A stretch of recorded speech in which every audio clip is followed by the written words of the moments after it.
Voilà, et pour clore cette page consacrée au D-Day, un document assez rare. Une de nos équipes a pu filmer les membres d'une agence américaine spécialisée dans la recherche des soldats portés disparus au cours de la Seconde Guerre mondiale.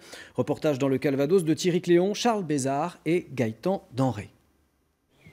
C'était au début du mois de mai dernier, dans un secteur boisé du Calvados, que nous garderons secret à la demande des autorités américaines.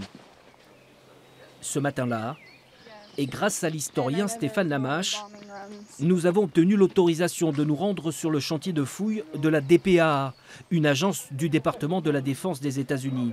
Ces ressortissants américains sont déployés depuis quelques semaines déjà sur le sol de Normandie. Une dizaine de techniciens de fouilles, des officiers de l'armée de terre, de l'US Air Force, une archéologue, un photographe, un expert en détection d'explosifs ainsi qu'un interprète composent cette troupe de 25 agents très spéciaux.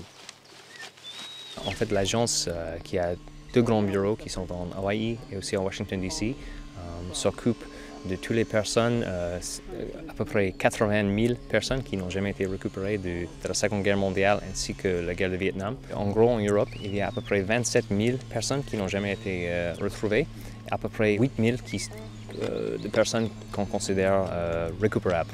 En fait. Donc on fait un grand effort pour trouver ces personnes, toutes les 8 000 personnes, une à la fois. Après une étude de terrain menée 8 mois auparavant et l'obtention des autorisations administratives françaises, cette équipe dite de récupération a pu ainsi délimiter un champ d'investigation dans cette forêt. De cette mission de 1 mois en Normandie, nous ne savons que peu de choses. Pour des raisons de confidentialité, par respect à l'égard des familles, l'agence américaine n'a pas souhaité nous dévoiler l'identité des soldats recherchés. Nous savons seulement qu'ils sont au nombre de trois aviateurs portés disparus depuis le 26 juin 1944, le jour du crash de leur avion, un B-26 Marauder, disparu des radars au-dessus du Calvados.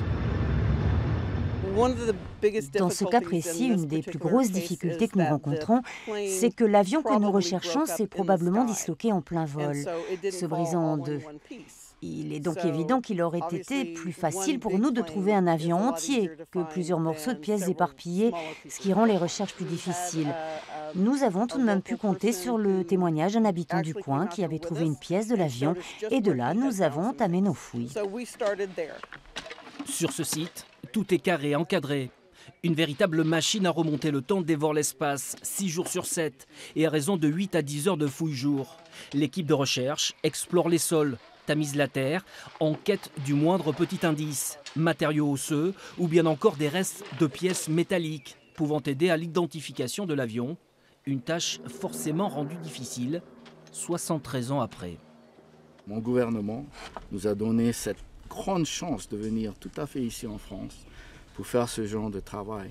Alors avec tout le matériel que vous voyez ici, j'essaie de trouver des bouts de vêtements, les plaques d'identification. Avec ces numéros, je peux rechercher dans mes documentations et je peux trouver que c'est un B, c'est un bombardier ou un chasseur, et aussi déterminer s'il y avait quelqu'un dans cet avion. Alors ça, c'est très important. Ce spécialiste finit même par nous livrer une certitude. On a trouvé assez de preuves. On est sûr que cet avion, c'est l'avion qu'on recherche. Ce qui renforce et donne encore un peu plus de sens à la mission de ces équipes de la DPAA. Aux États-Unis, we never leave anyone behind. Nous ne laissons jamais personne derrière nous. Et il suffit de se rendre dans le fameux cimetière de Colville-sur-Mer, le Normandy American Cemetery, le cimetière permanent américain. Vous avez le mur des portés disparus, vous avez 1557 noms qui sont inscrits sur ce mur. Alors en Normandie, on estime, et c'est une estimation assez vague, qu'entre 500 et 600 aviateurs et fantassins sont encore portés disparus. Pour les marins, on ne les retrouvera jamais, hélas.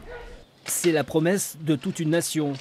72 ans après la fin de la Seconde Guerre mondiale, les agents américains de la DPAA poursuivent avec discrétion et détermination leurs investigations sur les chemins de la mémoire, tout simplement au nom de tous ces soldats portés disparus en Normandie.